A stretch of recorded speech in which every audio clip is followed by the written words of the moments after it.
या मतदारसंघाचे खासदार आदरणीय प्रतिनिधींच्या नॉमिनेशन अर्ज प्रक्रियेच्या दिवशी उपस्थित मंचावर आदरणीय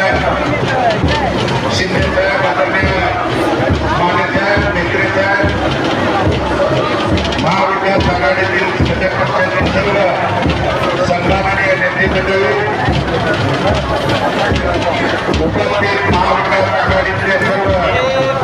जिल्ह्याच्या कानाकोपऱ्यात बांधलेले सर्व पदाधिकारी, मी मनापासून अर्ज करण्यापासून या सोलापूर लोकसभेच्या जनमानसांच्या सर्वसामान्यांच्या मनातल्या खासदार आदरणीय ताईंना मी सर्वप्रथम मनापासून अंतःकरणापासून शुभेच्छा व्यक्त करतो आणि या मतदारसंघातल्या पलीकडचा शेवटचा टोक असणाऱ्या पंढरपूर आणि मंगळवेढा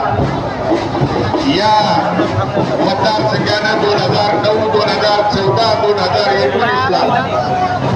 माझ्या वडिलांच्या नेतृत्वाखाली त्या मतदारसंघाने आदरणीय शिंदे साहेबांना मताधिक्य देण्याची भूमिका बजावली। तीच पद्धत, तीच परंपरा खांद्यावरती घेऊन उद्याच्या लोकसभेला पंढरपूर मंगळवेढ्यातून मताधिक्य देण्याची जबाबदारी तिथल्या तमाम वडीलधारी मायबाप जनता आणि सर्वसामान्य नागरिकांच्या इच्छेखातीर त्या ठिकाणी आम्ही घेतलेली आहे आणि म्हणून ती जबाबदारी प्रामाणिकपणे पार पाडण्यासाठी आपण जे आज इथे उपस्थित आहात सर्वांनी जबाबदारी पार पाडून आदरणीय ताईंना 4 आपल्या या सोलापूर लोकसभेचं त्या ठिकाणी प्रतिनिधित्व करून गेल्या 10 वर्ष